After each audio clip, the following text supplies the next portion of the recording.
deserves to start favourite on Tuesday. We're about to find out.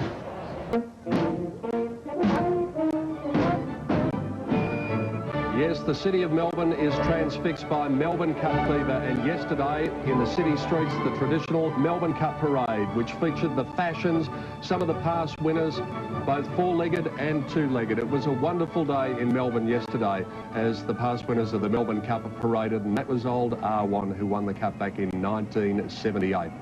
Well, as we said, there has been a fair bit of rain out here at Flemington this morning, so the most important question we can have answered, what is the track condition? To let you know that it's still drizzling with rain here, and the track is rated as good. There's every chance it could be on the worst side of good, and if this rain keeps up, it could well deteriorate as the day progresses. It's rated good. The rail is out 2 metres for the entire circuit. The penetrometer reading 3.85, but that would have been taken before 7 o'clock this morning.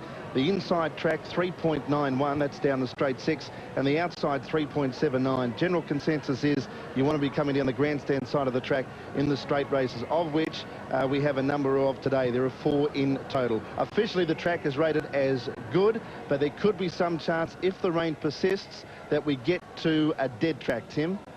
Thanks very much, Dan. Yes, well, down here, of course, Cup Day plunges have been the norm over the past few years. Some big-name punters have made some big money. And, of course, we can talk about Might and Power, Jezebel. And, of course, last year, Brew was heavily commissioned. This year, I can tell you that Sky Heights and Ethereal have both opened up at 6-1 equal favourites. Rain Gauge is 7-1, Big Pat 8-1. And one being kept very short is Spirit of Westbury at 14-1. On Derby Day, it was 9-0 to the bookies. Let's hope the punting empire can strike back. And may the horse be with you, Mark Aston. Well, thank you very much, Tim. That sounds like a bit of an omen to me. Good morning to you and good morning to everyone around Australia. I hope you enjoy our coverage. It is raining at the moment, but there's nothing we can do about that. And our number one priority here at Network 10 is to give you the best possible coverage, and that's exactly what we intend to do. And I hope we can tip you a few winners, because we were struggling a bit in that area on Saturday. So let's hope we can tip you some winners. I'm going to play a role in that. I'm down here in the mounting yard. I get a chance to speak to some of the owners and trainers and jockeys prior to a race, and I'll be relaying that information to you. Let's hope we can tip a few winners. Peter. Thank you, Mark Aston, down in a fairly soggy mounting yard here at Flemington. Well, it's time to introduce the illustrious panel to take us through. We're going to have a look at the Melbourne Cup horses in a moment, but there's something that doesn't quite feel right about this at the moment. Simon Marshall and John Letts, good morning to you. Morning, Peter. Morning, Pete. Jenny Chapman, who is normally on my right hand, is down in the mounting yard. Jennifer, good morning to you. Good morning, Pete. Simon, Johnny. Was it something I said? It was not something you said. Look, Pete, I can tell you I am so nervous. I've got Torval and Dean running in the Cup Day hurdle in about 20 minutes' time.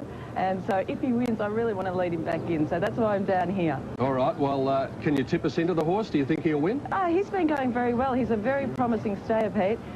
He's won 3 over the jumps. He's been to hurdle school a couple of times, ducks of the class there. And I'm hoping he'll go really well. So fingers crossed, 13 hurdles to jump. We've got to get over them. OK, Jen, you stay dry down there and we'll have a look at the scratchings for the program here.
Totes for the first, the Harvey Norman Hurdle, and the Scratching Nautilism.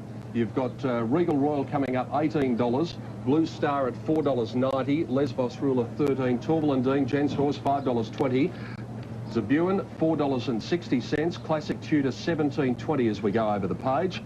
And the best of those is He's Back on track number 10 at $5.50. And you've got number 12, Hobart, at $13. And when he comes into the mounting yard, we might show you why this horse is called Hobart. Just hang on for that. The Cup Totes, let's see what you've made of it. Look at those pools. That is amazing. $7.6 million in the win pool, $5.9 million in the place pool. And there are your fancies in the Cup. Sky Heights has come up the favourite. $6.60 on Super Tab, $7.60 Queensland, $6.90 New South Wales. Best of the others on that page, Persian Punch number 1 and the old favourite number 8 in Yippee-I-O. Then we go down to the Caulfield Cup winner, number 13 Ethereal at $10.80, Hill of Grace $18.90, much shorter than she was yesterday, Big Pat $9.80, and over again to May the Horse Be With You at $12.20, Spirit of Westbury $16, and Rain Gauge is at $8. So there you go, totes for the first, totes for the Harvey Norman Cup Hurdle, the traditional opener, and we'll be back with all of the action on Tui's new Melbourne Cup Day at Flemington. Tourmaline Gents Horse $5.20. Zabuan $4.60, Classic Tudor $17.20 as we go over the page. And the best of those is He's Back on track number 10 at $5.50. And you've got number 12, Hobart, at $13. And when he comes into the mounting yard, we might show you why this horse is called Hobart. Just hang on for that. The Cup Totes, let's see what you've made of it. Look at those pools. That is amazing. $7.6 million in the win pool, $5.9 million in the place pool. And there are your fancies in the Cup. Sky Heights has come up the favourite. $6.60 on Super Tab, $7.60 Queensland, $6.90 New South Wales. Best of the others on that page, Persian Punch number 1 and the old favourite number 8 in Yippee-I-O. Then we go down to the Caulfield Cup winner, number 13 Ethereal at $10.80, Hill of Grace $18.90, much shorter than she was yesterday, Big Pat $9.80, and over again to May the Horse Be With You at $12.20, Spirit of Westbury $16, and Rain Gauge is at $8. So there you go, totes for the first, totes for the Harvey Norman Cup Hurdle, the traditional opener, and we'll be back with all of the action on Tui's new Melbourne Cup Day at Flemington right after this.